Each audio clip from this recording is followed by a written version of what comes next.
ಪ್ರಪ್ರಥಮವಾಗಿ ನಾನು ಶ್ರೀಮತಿ ಕಾಂತಾ ನಾಯಕ್ ಅವರಿಗೆ ಅಭಿನಂದನೆ ಸಲ್ಲಿಸ್ತೇನೆ. ಯಾಕಂದರೆ ಭಾಳ ತಿಂಗಳದಿಂದ ಅವರ ಒಂದು ಆಸೆ ಇತ್ತು ವಿಜಯಪುರದಲ್ಲಿ ಒಂದು ಉದ್ಯೋಗ ಮೇಳವನ್ನು ಆಯೋಜಿಸಬೇಕು ಅಂಥೇಳಿ. ಬಹುಶಃ ಏನಾದರೂ ತಡ ಆಗಿದ್ರೆ ಅದು ನಾ ಕಾರಣ. ಅನೇಕ ಸಂದರ್ಭದಲ್ಲಿ ನನ್ನ ಒಂದು ಇದು ಅದಕ್ಕೆ ಕೂಡಿ ಬರ್ತಾ ಇರಲಿಲ್ಲ. ನಮ್ಮ ಡಾವಸ್ ಟ್ರಿಪ್ ಆಗಲಿ ಮತ್ತೊಂದಾಗಲಿ ಹಾಗೆ ಬರ್ತಾ ಇತ್ತು. ಹೀಗಾಗಿ ಬಹುಶಃ 5-6 ತಿಂಗಳು ಇವತ್ತು ಸಹ ನನ್ನಿಂದ ತಡ ಆಗಿದೆ. ಆದರೆ ಇವತ್ತು ತಡ ಆಗಿದ್ರೂ ಕೂಡ ಇವತ್ತು ಒಂದು ಐತಿಹಾಸಿಕ ಕಾರ್ಯಕ್ರಮವನ್ನು ಇವತ್ತು ಸಹ ಅವರು ಕಾಂತಾ ನಾಯಕ್ ಅವರು ಮಾಡಿದ್ದಾರೆ. ಸುಮಾರು 25,000 ವಿದ್ಯಾರ್ಥಿನಿಯರು ಇವತ್ತು ಸಹ ಇಲ್ಲಿ ನೋಂದಣಿ ಮಾಡಿಕೊಂಡಿದ್ದಕ್ಕೆ ಅದಕ್ಕೊಂದು ಸಾಕ್ಷಿ ಇವತ್ತು ಸಹ. ನಾನು ಹೀಗಾಗಿ ಶ್ರೀಮತಿ ಕಾಂತಾ ನಾಯಕ್ ಅವರಿಗೆ ನಾನು ಹೃದಯಪೂರ್ವಕವಾದಂಥ ಅಭಿನಂದನೆಗಳನ್ನ ಸಲ್ಲಿಸಲಿಕ್ಕೆ ಬಯಸುತ್ತೇನೆ. ಅದ್ರ ಜೊತೆಗೆ ಡಾಕ್ಟರ್ ಶರಣ್ ಪ್ರಕಾಶ್ ಪಾಟೀಲ್ ಅವರು, ಡಾಕ್ಟರ್ ಶರಣ್ ಪ್ರಕಾಶ್ ಪಾಟೀಲ್ರ ಬಗ್ಗೆ ನಾನು ಹೇಳಬೇಕಂದ್ರೆ ನಮ್ಮ ರಾಜ್ಯದಲ್ಲಿ ಏನು ಜನನಾಯಕರಿದ್ದಾರೆ, ಜನಪ್ರತಿನಿಧಿಗಳಿದ್ದಾರೆ, ಅದರಲ್ಲಿ ಅತ್ಯಂತ ಕ್ರಿಯಾಶೀಲತೆ ಮತ್ತು ಬದ್ಧತೆ ಪ್ರಾಮಾಣಿಕವಾಗಿರುವಂಥ ಸಚಿವರು ಅಂದರೆ ಇವತ್ತು ಸಹ ಡಾಕ್ಟರ್ ಶರಣ್ ಪ್ರಕಾಶ್ ಪಾಟೀಲ್ರು ಅಂತೇಳಿ ಭಾಳ ಹೆಮ್ಮೆಯಿಂದ ಇವತ್ತು ತಮ್ಮ ಮುಂದೆ ಹೇಳಕ್ಕೆ ಬಯಸ್ತೇನೆ. ಯಾವುದೇ ಇಲಾಖೆ ಸಚಿವರಾಗಲಿ, ಅದು ವೈದ್ಯಕೀಯ ಶಿಕ್ಷಣ ಆಗಲಿ ಅಥವಾ ಕೌಶಲಾಭಿವೃದ್ಧಿ ಸಚಿವರಾಗಲಿ, ಆ ಇಲಾಖೆಗಳನ್ನ ಅತ್ಯಂತ ಸಮರ್ಥವಾಗಿ ಇವತ್ತು ನಿಭಾಯಿಸುವ ಜೊತೆಗೆ ಅಲ್ಲಿ ಹೊಸತನವನ್ನು ತಂದು ಅರ್ಥಪೂರ್ಣ ಕಾರ್ಯಕ್ರಮ ಹಮ್ಮಿಕೊಂಡು ಜನರಿಗೆ ಸಹಾಯ ಸಹಕಾರ ಮಾಡುವಂಥವರು ನಮ್ಮ ಡಾಕ್ಟರ್ ಶರಣ್ ಪ್ರಕಾಶ್ ಪಾಟೀಲ್ರು ಅಂತೇಳಿ ಸಹ ನಾನು ಭಾಳ ಹೆಮ್ಮೆಯಿಂದ ಇವತ್ತು ತಮ್ಮ ಮುಂದೆ ಹೇಳಿಕೆ ಬಯಸ್ತೇನೆ. ಭಾಳ ಒಳ್ಳೆಯ ರೀತಿಯಿಂದ ಅವತ್ತು ಈ ಇಲಾಖೆನ ಅವತ್ತು ಸಹ ಅವರು ನಡೆಸ್ಕೊಂಡು ಬಂದಿದ್ದಾರೆ. ಅರ್ಥಪೂರ್ಣವಾದಂಥ ಮಾತುಗಳನ್ನು ಕೂಡ ಇವತ್ತು ಸಹ ತಮಗೆ ಹಿತನುಡಿಗಳನ್ನು ಕೂಡ ತಮ್ಮ ನೀಡಿದ್ದಾರೆ. ಎಲ್ಲ ಸ್ನೇಹಿತರೆ, ಇವತ್ತು ತಮ್ಗೆ ಗೊತ್ತಿದೆ ನಮ್ಮ ದೇಶದಲ್ಲಿ ಬಹುಶಃ ಇಡೀ ಪ್ರಪಂಚದಲ್ಲೇ ಅತ್ಯಂತ ಹೆಚ್ಚಿನ ಒಂದು ಯುವ ಜನಾಂಗ ಇರುವಂಥದ್ದು, ಯೂತ್ ಜನರಲ್ ಪಾಪ್ಯುಲೇಷನ್ ಇರುವಂಥದ್ದು ಇದು ಭಾರತ ದೇಶ. ಬೇರೆ ಬೇರೆ ನಾವು ಯುರೋಪಿಯನ್ ರಾಷ್ಟ್ರಕ್ಕೆ ಅಮೆರಿಕಕ್ಕೆ ಹೋದರೆ ಎಲ್ಲರೂ ಕೂಡ ನಾವು ಏಜಿಂಗ್ ಪಾಪ್ಯುಲೇಷನ್ ನೋಡ್ತೀವಿ. ಜಪಾನು ಗಿಪಾನ್ ಹೋಗಿದ್ದೀನಿ ಎಲ್ಲ ಕಡೆ ಹೋದಾಗಲಿ ಇವತ್ತು ಏಜಿಂಗ್ ಪಾಪ್ಯುಲೇಷನ್, ವಯಸ್ಸಾದಂಥ ಜನ. ಆದರೆ ನಮ್ಮ ಒಂದು ಶಕ್ತಿ, ಭಾರತ ದೇಶದ ಶಕ್ತಿ ಅಂದರೆ ನಮ್ಮ ಯುವ ಜನಾಂಗ. ಅತ್ಯಂತ ಹೆಚ್ಚಿನ ಯುವಕರನ್ನ ಹೊಂದಿದಂಥದ್ದು ನಮ್ಮ ಭಾರತ ದೇಶ. ನಮ್ಮ ಒಂದು ಅದು ಶಕ್ತಿ, ಸ್ಟ್ರೆಂಗ್ತ್ ಅದು. ಹೀಗಾಗಿ ಇವತ್ತು ನಮ್ಮಲ್ಲಿ 140 ಕೋಟಿ ಜನರಲ್ಲಿ ಸುಮಾರು 40% ಜಾಸ್ತಿಗಿಂತ ಯುವಕರು ನಮ್ಮ ಮುಂದಿದ್ದಾರೆ. ಬೇರೆ ಯಾವ ದೇಶದಲ್ಲೂ ಕೂಡ ಈ ಒಂದು ಹ್ಯೂಮನ್ ಕ್ಯಾಪಿಟಲ್, ಯೂತ್ ಕ್ಯಾಪಿಟಲ್ ಕೊಡಲಿಕ್ಕೆ ಆಗೋದಿಲ್ಲ.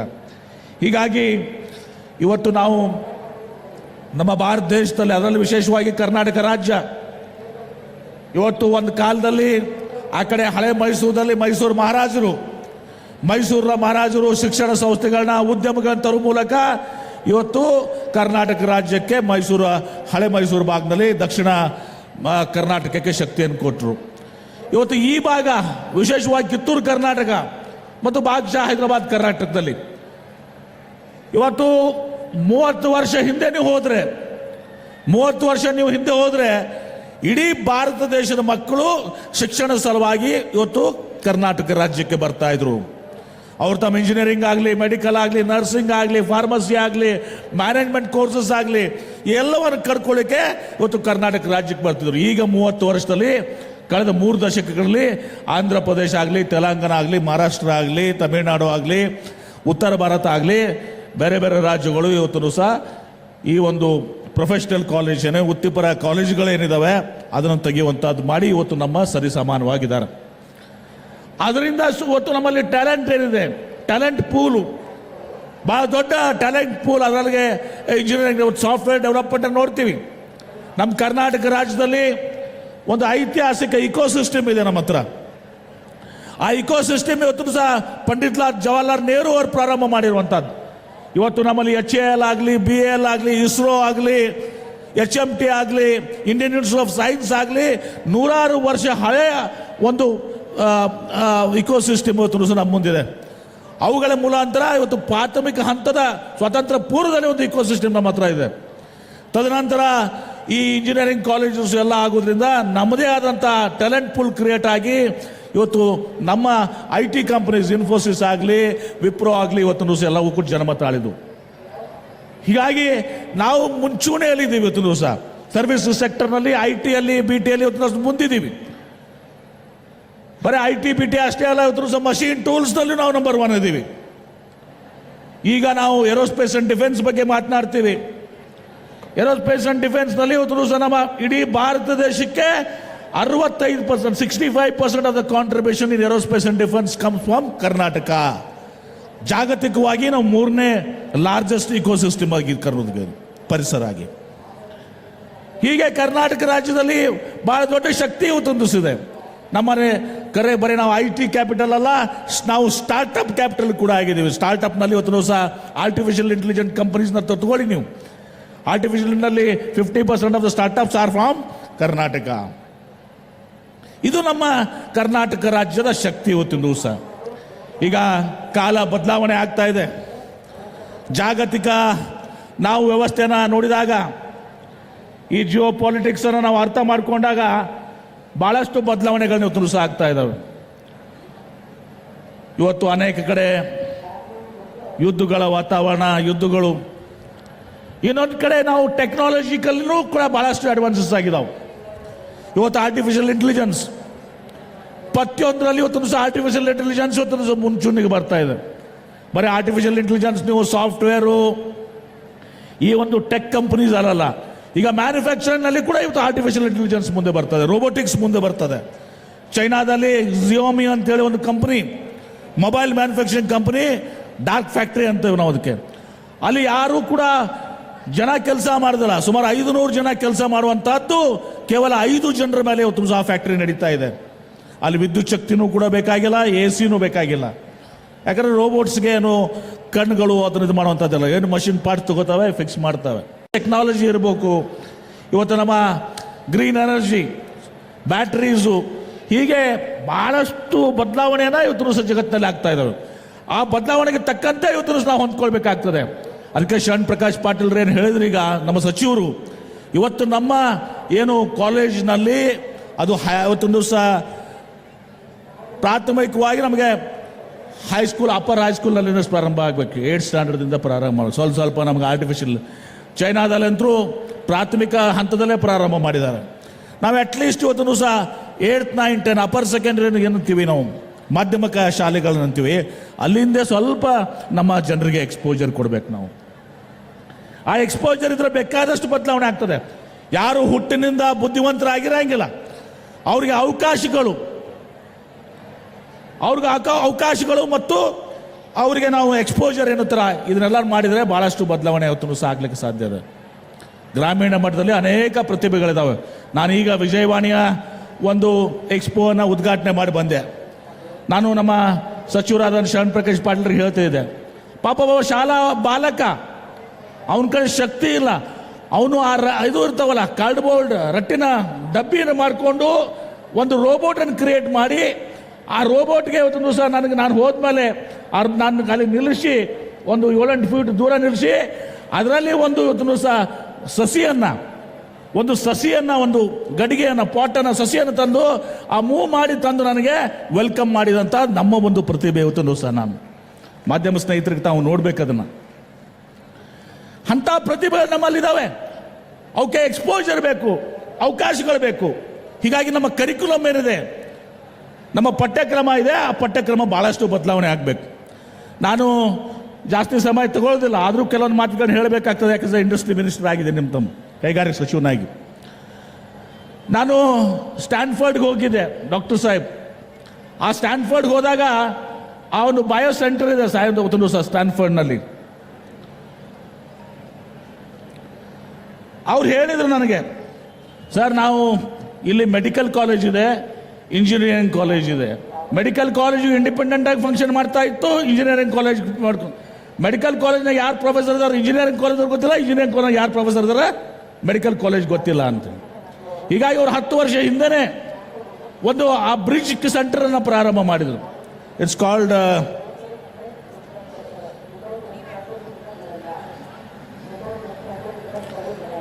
ಸ್ಟ್ಯಾನ್ಫರ್ಡ್ ಸೆಂಟರ್ ಫಾರ್ ಬಯೋಡಿಸೈನ್ ಅಂತ ಸ್ಯಾನ್ ಫ್ರಾನ್ಸಿಸ್ಕೋದಲ್ಲಿ. ಅಂದರೆ ಅವ್ರು ಹೇಳಿದರು ಬರೀ ಮೆಡಿಕಲ್ದವರು ಡಾಕ್ಟರ್ಸು ಬರೀ ಮೆಡಿಕಲ್ ಟೀಚಿಂಗನ್ನು ಮಾಡುವಂಥದ್ದಾಗ್ತದೆ, ಇಂಜಿನಿಯರಿಂಗ್ನವ್ರು ಟೆಕ್ನಾಲಜಿ ತಮ್ಮ ಟೀಚಿಂಗ್ ಮಾಡ್ತಾರೆ.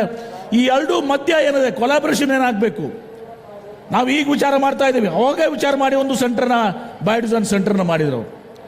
ತನ್ನ ಮೂಲಕ ಡಾಕ್ಟರ್ಸು ಮತ್ತು ಇಂಜಿನಿಯರ್ಸ್ನ ಕೂಡಿಸುವಂಥದ್ದು ಈಗ ಕಾಲ ಬಂದುಬಿಟ್ಟಿದೆ. ಅದು ವಿತೌಟ್ AI, ವಿತೌಟ್ ರೋಬೋಟಿಕ್ಸ್ ಇವತ್ತು ಮೆಡಿಕಲ್ ಕಾಲೇಜ್ ಡಾಕ್ಟರ್ಸ್ನು ಕೂಡ ಮುಂದೆ ಭಾಳ ಕಷ್ಟ ಅನುಭವಿಸ್ತಾರೆ, ಲಾಯರ್ಸು ಕಷ್ಟ ಅನುಭವಿಸ್ತಾರೆ. ಎಲ್ಲದರಲ್ಲೂ ಆರ್ಟಿಫಿಷಿಯಲ್ ಇಂಟೆಲಿಜೆನ್ಸ್ ಅನ್ನೋದು ಮ್ಯಾನುಫ್ಯಾಕ್ಚರಿಂಗ್ ಇರಲಿ, ಎಲ್ಲದರಲ್ಲೂ ಕೂಡ ಆರ್ಟಿಫಿಷಿಯಲ್ ಮುಂದೆ ಬರ್ತದೆ.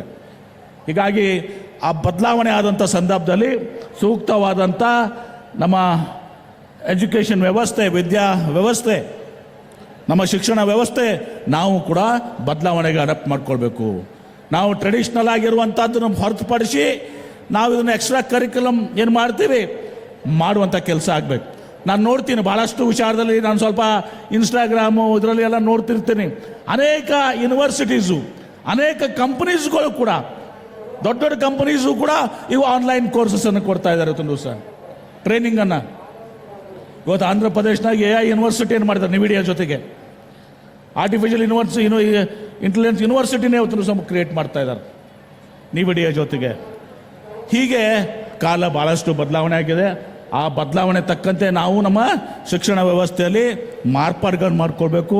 ಆ ಜೊತೆಗೆ ಸ್ಕಿಲ್ಲಿಂಗು, ಆ ಕೌಶಲ್ಯ ತರಬೇತಿ, ಅಪ್ ಸ್ಕಿಲ್ಲಿಂಗ್ ಒಂದು ನನ್ನ ಸ್ಕಿಲ್ಲಿಂಗ್ ಇರ್ತದೆ, ಅದಕ್ಕೆ ಹೆಚ್ಚಿನ ಒಂದು ಸ್ಕಿಲ್ಲಿಂಗು. ನಾನು ನೋಡಿದ್ದೀನಿ ಭಾಳಷ್ಟು ಜನ ಈ ಬೇಸಿಕ್ ಸೈನ್ಸಸ್, ನಾವು ಅನೇಕ ಕಡೆ ಅಮೇರಿಕನ್ ಕಂಪ್ನೀಸ್ಗೆ ಹೋದಾಗ, ಸೆಮಿ ಕಂಡಕ್ಟರ್ ಕಂಪ್ನಿಗೆ ಹೋದಾಗ ಅಲ್ಲಿ ಬರೀ ನಮ್ಮ ಸಾಫ್ಟ್ವೇರ್ ಇಂಜಿನಿಯರ್ಸು, ಇಲೆಕ್ಟ್ರಾನಿಕ್ ಇಂಜಿನಿಯರ್ಸ್ ಅಲ್ಲ.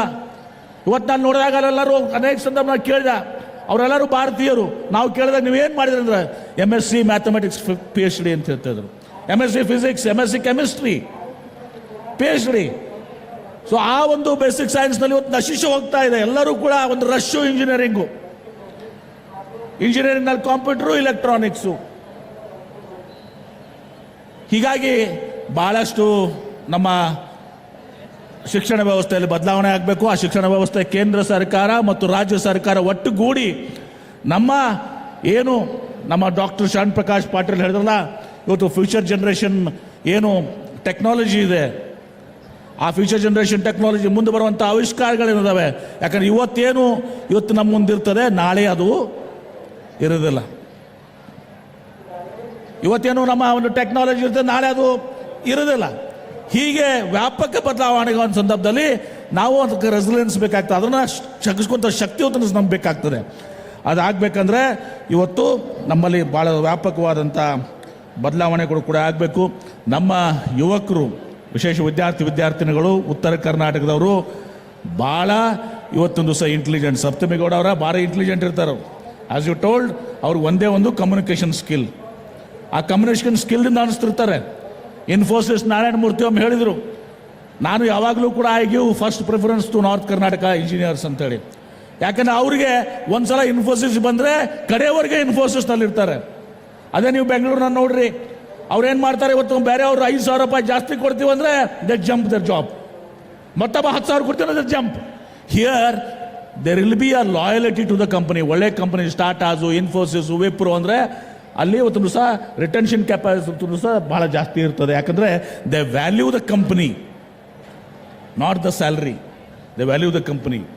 ಹೀಗೆ ನಮ್ಮಲ್ಲಿ ಭಾರಿ ಹಾರ್ಡ್ ವರ್ಕಿಂಗ್ ಇರ್ತಾರೆ, ಭಾಳಷ್ಟು ಬುದ್ಧಿವಂತರು ಇರ್ತಾರೆ. ಆದರೆ ಅವರಿಗೆ ಕೊರತೆ ಏನುವಂಥದ್ದು ಓನ್ಲಿ ಕಮ್ಯುನಿಕೇಷನ್ ಸ್ಕಿಲ್ಸ್. ಆ ಕಮ್ಯುನಿಕೇಷನ್ ಸ್ಕಿಲ್ಸ್ ಹೋದಾದರೆ ಬಹುಶಃ ನಮ್ಮನ್ನು ಹಿಡಿಯೋರು ಯಾರೂ ಕೂಡ ಇಲ್ಲ. ಇವತ್ತು ಅಮೇರಿಕಕ್ಕೆ ಹೋಗ್ರಿ, ಇವತ್ತು ನೀವು ಬೇರೆ ಬೇರೆ ದೇಶಕ್ಕೆ ಹೋಗ್ರಿ, ಅಲ್ಲಿ ಡಾಕ್ಟರ್ಸು, ಇಂಜಿನಿಯರ್ಸ್ ಎಲ್ಲರೂ ಉತ್ತರ ಕರ್ನಾಟಕದವರೇ. ಯಾಕಂದರೆ we are pioneers in professional education. ನಮ್ಮ ಆ ಒಂದು ಶಕ್ತಿ ನಮಗಿದೆ ಅನ್ನೋ ಒಂದು ಮಾತನ್ನು ಹೇಳಿ ಇವತ್ತು ಜಾಸ್ತಿ ಸಮಯನ ತೆಗೆದುಕೊಳ್ಳೋದಿಲ್ಲ. ಇವತ್ತು ಈ ಒಂದು ಏನು ಉದ್ಯೋಗ ಮೇಳ ಇದೆ, ಆ ಉದ್ಯೋಗ ಮೇಳದಲ್ಲಿ ತಾವು ಭಾಗವಹಿಸಿದಿರಿ. ಇದರ ಉಪಯೋಗವನ್ನು ಪಡ್ಕೊಳ್ರಿ. ಇದ್ರ ಉಪಯೋಗವನ್ನು ಪಡ್ಕೊಳ್ದು ಇವತ್ತು ಕೆಲವೊಬ್ಬರಿಗೆ ನಿಮಗೆ ಜಾಬ್ ರೆಡಿ ಇರೋಂಗಿಲ್ಲ.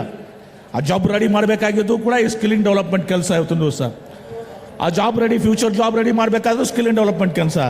ಹೀಗಾಗಿ ಇವತ್ತು ಕೇವಲ ನೀವು ಇದನ್ನು ಉದ್ಯೋಗ ಸಿಗೋದಿಲ್ಲ ಅನ್ನೋದು ಪ್ರಶ್ನೆ ಅಲ್ಲ, ಮುಂದೆ ಉದ್ಯೋಗ ಸಿಗಬೇಕಾಗ ನಾನು ಏನು ಮಾಡಬೇಕು ಅಂತ ಪ್ರಶ್ನೆನ ಹಾಕ್ಕೊಂಡು ಆ ಒಂದು ತರಬೇತಿಯನ್ನು ನಮ್ಮ ಶರಣ್ ಪ್ರಕಾಶ್ ಪಾಟೀಲ್ರು, ಕಾಂತಾ ನಾಯಕ್ ಅವರು, ನಮ್ಮ ವಿಶೇಷವಾಗಿ ನಮ್ಮ ಪ್ರಿಯಾಂಕ್ ಖರ್ಗೆ ಅವರು, ನಾವೆಲ್ಲರೂ ಕೂಡ ಕೂಡಿ ಇವತ್ತು ಸಹ ಈ ಒಂದು ಕೆಲಸಕ್ಕೆ ನಾವು ಇವತ್ತು ಸಹ ಸಹಾಯ ಸಹಕಾರವನ್ನು ಮಾಡ್ತಾ ಇದ್ದೀವಿ. ಅದು ಸದಾ ಪಡ್ಕೊಳ್ರಿ. ಇವತ್ತು ನಮ್ಮ ಯುವ ಪೀಳಿಗೆ ಏನು ಇಡೀ ದೇಶದಲ್ಲಿ ಹೆಚ್ಚಿನ ಒಂದು ಯುವ ಪೀಳಿಗೆಯನ್ನು ಹೊಂದಿದಂಥ ರಾಷ್ಟ್ರ ನಮ್ಮದಿದೆ. ಇವತ್ತು ಭವಿಷ್ಯತ್ ಏನಿದೆ ಅದು ಭಾರತ ದೇಶದಿದೆ. ಭವಿಷ್ಯತ್ ಏನಿದೆ ಇವತ್ತು ಭಾರತ ದೇಶದಿದೆ. ನಾವೀಗ 4th ಲಾರ್ಜೆಸ್ಟ್ ಎಕಾನಮಿ ಅಂತೀವಿ, 3rd ಲಾರ್ಜೆಸ್ಟ್ ಎಕಾನಮಿ ಅಂತೀವಿ. ನಾಳೆ 2ನೇದು 1ನೇದು ಬರಬೇಕಂದ್ರೆ ಭಾಳ ಕಷ್ಟ ಇದೆ, ಚೈನಾ ಮತ್ತು ಅಮೆರಿಕ ಜೊತೆ ಕಾಂಪೀಟ್ ಮಾಡಬೇಕಾದ್ರೆ. ಆದರೆ ಆ ಸಂದರ್ಭದಲ್ಲಿ ನಮ್ಮ ಯುವ ಪೀಳಿಗೆನ ಯಾವ ರೀತಿ ನಾವು ಅದನ್ನು ಉಪಯೋಗಿಸ್ತೀವಿ, ಅವ್ರಿಗೆ ಯಾವ ರೀತಿ ಶಕ್ತಿಯನ್ನು ತುಂಬ್ತೀವಿ, ಅವ್ರು ಯಾವ ರೀತಿ ಟ್ರೈನಿಂಗ್ ಕೊಡ್ತೀವಿ, ಅವ್ರು ಯಾವ ರೀತಿ ನಾವು ಫ್ಯೂಚರ್ ರೆಡಿ ಮಾಡ್ತೀವಿ, ಯಾವ ರೀತಿ ನಮ್ಮ ಶಿಕ್ಷಣ ವ್ಯವಸ್ಥೆಯನ್ನು ಬದಲಾವಣೆ ಮಾಡ್ತೀವಿ, ಅದ್ರ ಮೇಲೆ ಇವತ್ತು ಎಲ್ಲನೂ ಕೂಡ ಡಿಪೆಂಡೆಂಟ್ ಆಗ್ತದೆ.